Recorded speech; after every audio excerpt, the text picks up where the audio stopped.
예수님은 부활하신 후 40일 동안 이 땅에 계시다가 승천하십니다.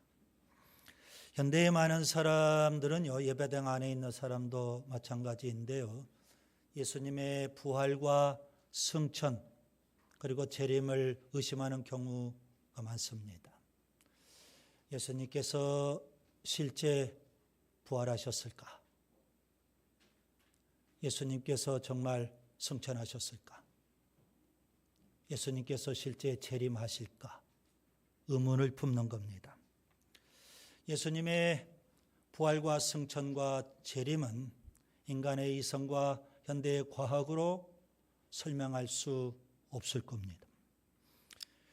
성경은 예수님의 부활, 승천, 재림을 분명히 말씀해 줍니다.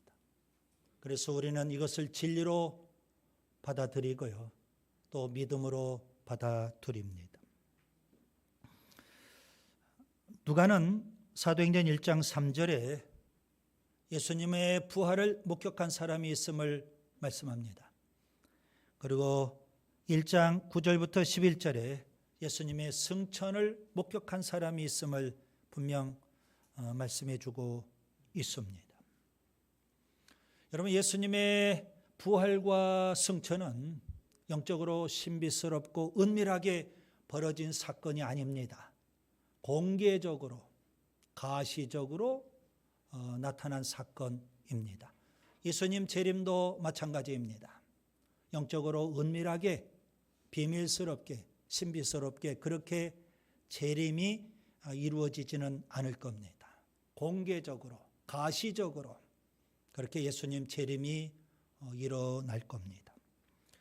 누가는 누가복음에서 예수님의 승천에 대하여 이렇게 암시하는 글을 남겼습니다. 누가복음 9장 51절, 예수께서 승천하실 기약이 차감해, 승천하실 기약이 차감해 예루살렘을 향하여 올라가기로 굳게 결심하시니라. 예수님께서 예루살렘에 올라가신 것은 십자가에 죽으시고 부활하시기 위함이죠. 예수님의 십자가의 죽음도 다 예정되어 있는 겁니다. 예수님의 부활도 예정되어 있는 겁니다. 그리고 예수님의 승천마저도 예정되어 있다. 누가는 그렇게 표현하고 있습니다. 구약 성경에 예수님의 승천을 예표한 두 명의 인물이 있습니다. 에녹과 엘리야입니다. 그들은 죽음을 보지 않고 곧장 하늘로 올라가게 됐습니다. 여러분, 이 승천은 사람의 의지나 사람의 노력이나 사람의 능력으로 가능한 일이 결코 아닙니다. 100% 하나님의 주권적인 역사입니다. 사도행전 1장 9절과 11절에 보면 두 번에 걸쳐서 이런 표현이 나옵니다. 하늘로 올려지다. 하늘로 올려지다. 무슨 의미일까요? 하나님께서 하늘로 끌어올리셨다. 그런 의미가 되는 겁니다. 여러분, 지구에는 땅으로 끌어당기는 힘이 있습니다. 그걸 우리는 중력이라고 표현하죠. 비행기가 뜨려면 그 중력보다도 강한 힘, 하늘로 끌어올라가는 힘, 양력이라고 하죠. 양력이 있어야만 비행기가 뜰 수 있는 겁니다. 마찬가지로 하나님께서 그렇게 하늘에서 끌어올리시는 중력보다도 강한 힘으로 끌어올려 주시는 것, 이게 바로 승천입니다. 마지막 때 예수님께서 분명 재림하십니다. 그때 그리스도인들은 예수님의 재림을 공중에서 맞이하기 위해서 승천하게 될 겁니다. 그걸 휴거라고 표현합니다. 그때 하늘에서 우리를 하늘로 끌어 올리실 것이고 하늘에서, 공중에서 예수님의 재림을 맞이하게 될 겁니다. 데살로니가전서 4장 17절, 구름 속으로 끌어올려 공중에서 주를 영접하게 하시리니 그리하여 우리가 항상 주와 함께 있으리라. 여러분, 승천이 있다는 사실입니다. 예수님의 승천은 제자들에게 무슨 의미일까요? 자, 제자들이 보는 앞에서 예수님이 승천하셨어요. 제자들에게는 어떤 의미가 될까요? 저는 세 가지를 생각해 봤습니다. 첫째, 도전입니다. 이제 제자들이 예수님의 사역을 계승해야 됩니다. 예수님이 전하셨던 천국 복음, 우리가 땅끝까지 이 천국 복음을 전해야 된다. 그들은 도전을 받았을 겁니다. 예수님께서 마지막 남기신 말씀 사도행전 1장 8절이죠. 성령이 임하시면 땅끝까지 이르러 내 증인이 되리라. 그래서 그들은요, 예수님의 승천하시는 마지막 모습을 마음에 새기면서 이제 우리가 전도해야 된다. 전도에 대한 도전을 받게 된 겁니다. 둘째, 소망입니다. 예수님의 승천이 제자들에게 주는 두 번째 의미는 소망이라고 생각합니다. 예수님은 다시 오십니다. 그걸 우리는 재림이라고 하죠. 재림을 기다리는 소망, 제자들이 분명 갖게 되었을 겁니다. 예수님 승천하신 마지막 모습, 예수님은 그 모습 그대로 분명 재림하게 되십니다. 베들레헴에서 태어나셨고요, 십자가에 죽으신 예수님, 출임하신 예수님은 구세주이십니다. 재림하실 예수님, 그 예수님께서는 천군 천사를 대동하고 구름을 타시고 이 땅의 만왕의 왕으로 심판주로 재림하게 되십니다. 감람산에서 승천하신 예수님, 감람산으로 분명 성경은 재림하신다고 말씀하고 있습니다.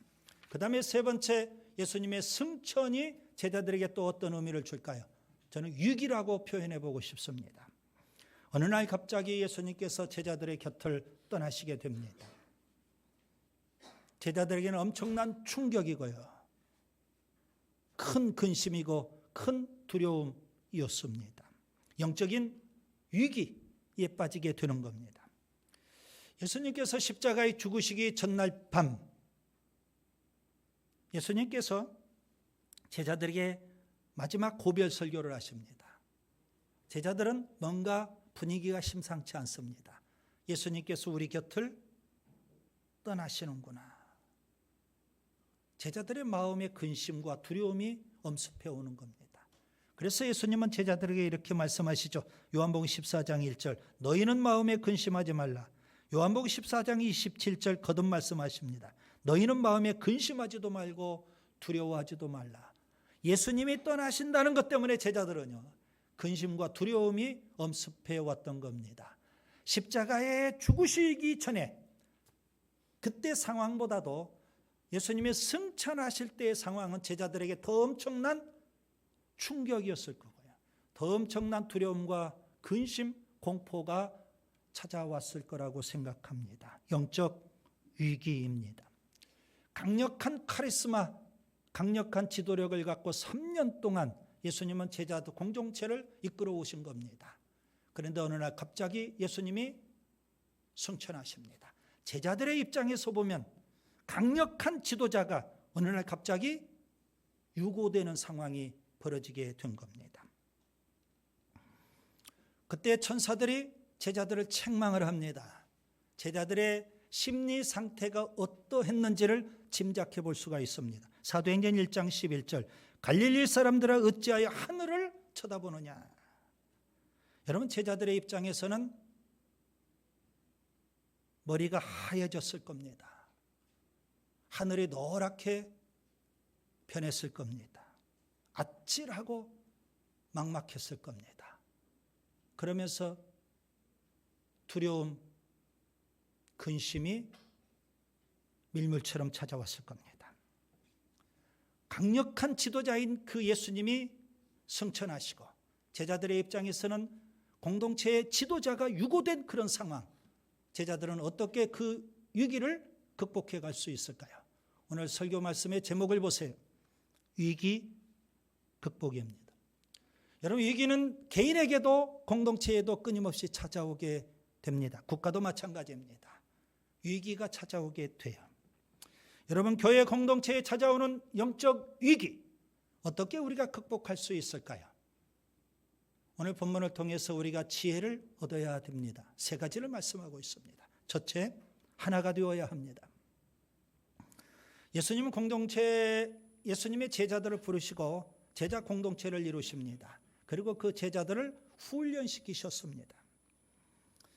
그리고 예수님이 이제 십자가를 지시기 위해서 예루살렘으로 올라가십니다. 그런데 제자들은 예수님이 예루살렘에 올라가신 것을 오해합니다. 예수님 분명 제자들에게 십자가의 죽음과 부활에 대해서 말씀하시는데 제자들은 예수님께서 왕의 영광을 얻는 것으로 착각을 하고 오해를 했던 겁니다. 심지어 야고보와 요한은 어머니까지 동원해서 예수님에게 이렇게 영광의 자리를 요구하는 겁니다. 예수님께서 예루살렘에 올라가셔서 왕의 영광을 차지하게 되신다면 그 예수님 우편과 좌편에 한 자리씩 주옵소서. 이게 야고보와 요한 그리고 그 어머니가 요구했던 겁니다. 다른 제자들이 그 장면을 보고 화가 납니다. 그래서 제자들 사이에 누가 크냐, 누가 서로 크냐 갈등과 싸움이 벌어지게 된 겁니다. 그런 제자 공동체를 끌고 예수님께서 십자가의 길을 가십니다. 마지막 십자가 지시기 전날 밤 제자들을 불러놓고 갈등과 싸움을 벌이고 있는 제자들 아닙니까? 주님이 두 가지 일을 하십니다. 하나는 제자들의 발을 씻어주시면서 서로 사랑하라 교훈하십니다. 제자 공동체가 사랑의 공동체가 되어야 한다는 의미입니다.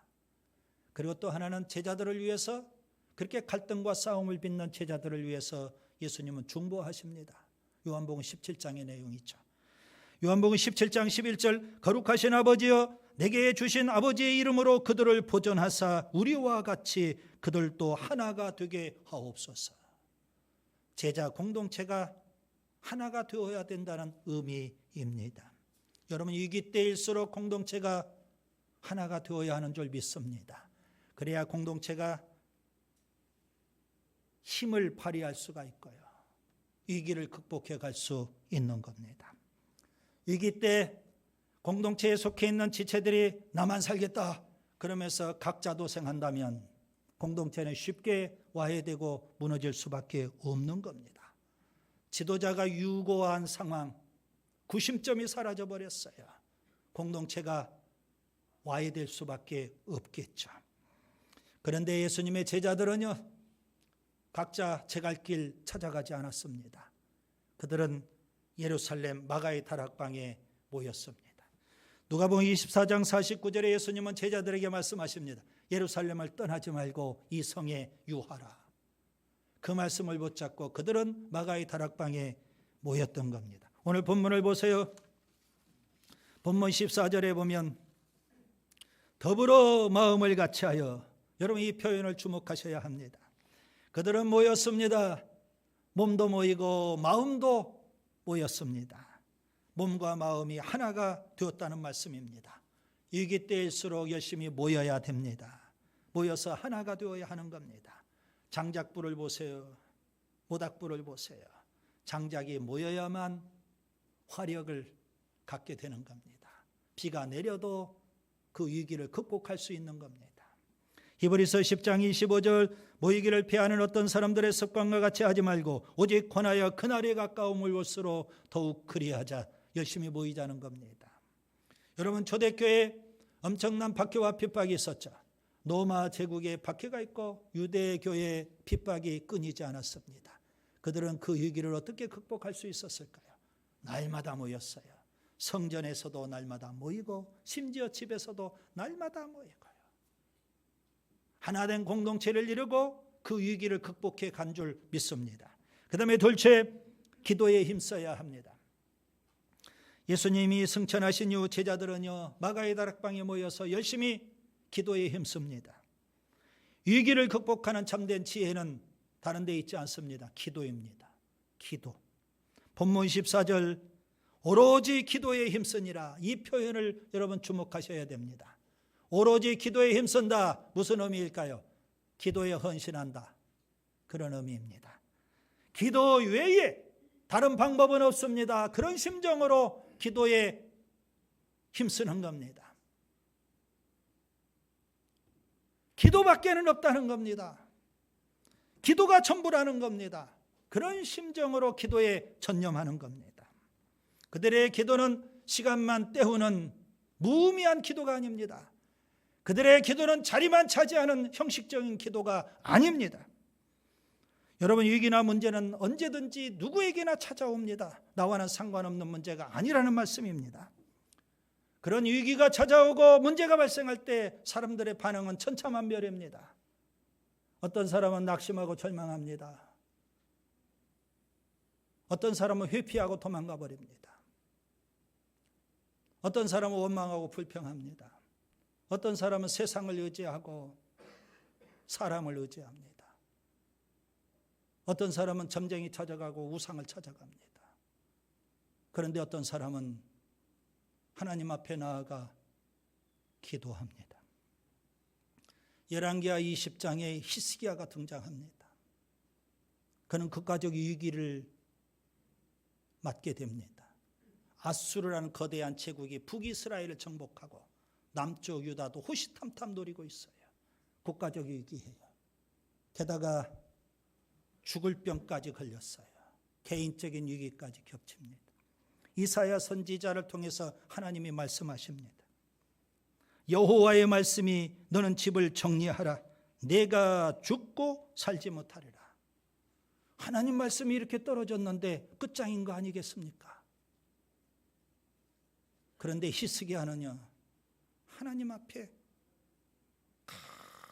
간절히 기도합니다. 눈물로 기도합니다. 하나님은 그 히스기야의 눈물과 기도를 보고 들으셨어요. 그리고 그의 병을 고쳐주셨고요. 그의 생명을 15년 연장시켜 주신 줄 믿습니다. 아일랜드에 한 청년이 있습니다. 결혼을 앞두고 있는 청년인데요. 그런데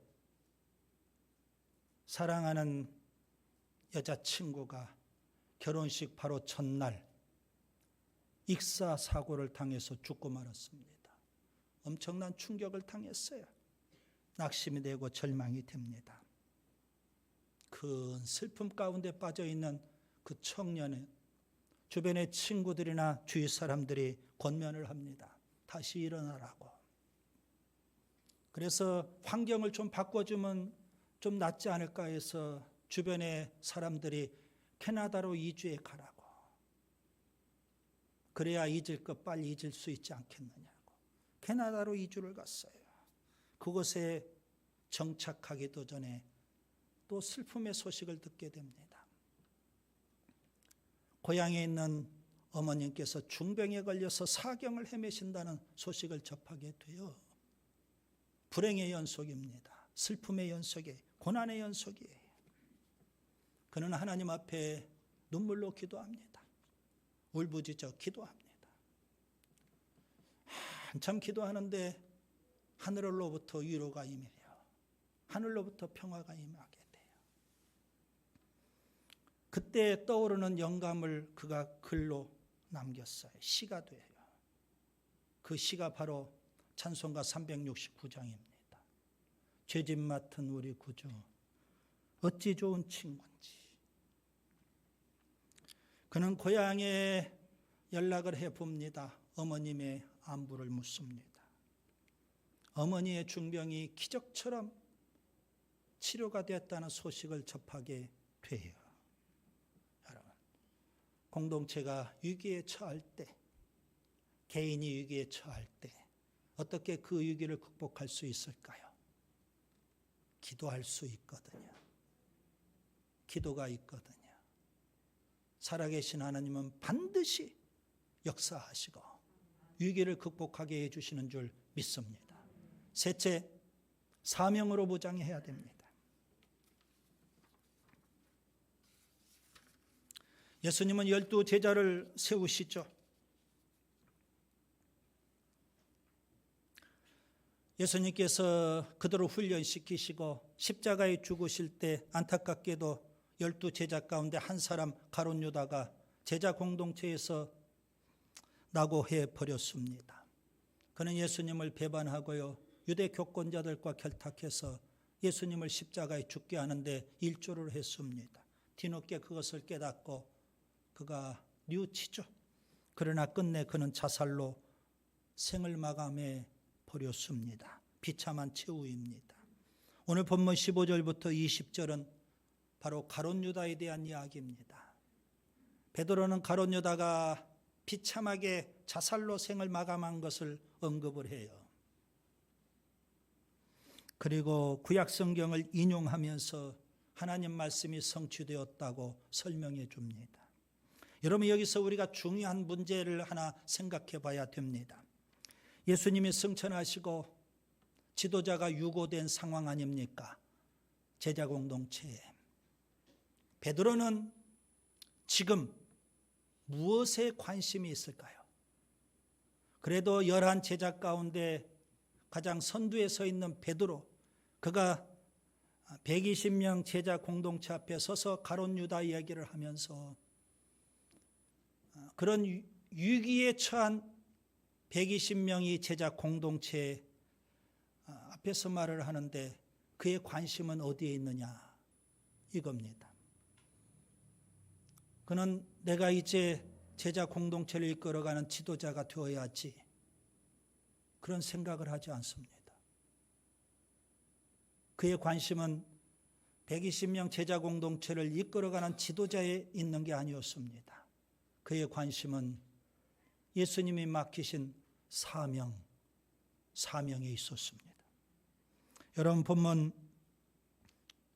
22절을 보세요. 베드로가 말합니다. 항상 우리와 함께 다니던 사람 중에 하나를 세워 우리와 더불어 예수께서 부활하심을 증언할 사람이 되게 하여야 하리라. 제자 공동체는 베드로의 제안대로 가룟 유다 대신에 사명자, 사명을 감당할 사람 한 명을 뽑기로 결의를 합니다. 그들은 기도하고 제비를 뽑았어요. 그 한 사람이 바로 마띠아입니다. 위기일수록 여러분, 우리가 배워야 됩니다. 사명으로 무장하고 사명에 살아야 하는 겁니다. 위기를 극복하는 참된 지혜는 사명입니다. 위기 때 공동체가 더 위기에 빠져들어가는 이유가 있어요. 뭘까요? 모여서 일은 하지 아니하고 회의하고 토론하고 원인 분석한다고 하면서 남 탓하고 그러기 때문에 그런 겁니다. 여러분, 세상은 왜 교회 공동체를 방해할까요? 마귀는 왜 교회 공동체를 시험할까요? 사명에 살지 말라고 방해하고 시험하는 겁니다. 그러면 역으로 한번 생각해 봅시다. 우리는 이렇게 생각하면 참 좋을 듯해요. 하나님은 왜 교회 공동체에, 우리 그리스도인에게 왜 위기를 허용하실까요? 다시금 사명으로 무장하라고요. 주님의 명령입니다. 여러분, 예수님의 제자들은요, 위기 때 그들은 사명으로 무장합니다. 사명으로 위기를 극복해 가는 겁니다. 초대교회가 그랬어요. 끊임없이 찾아오는 위기, 그 위기를 앞에 두고 그들은 사명을 내려놓지 않았어요. 오히려 더 사명으로 무장을 해요.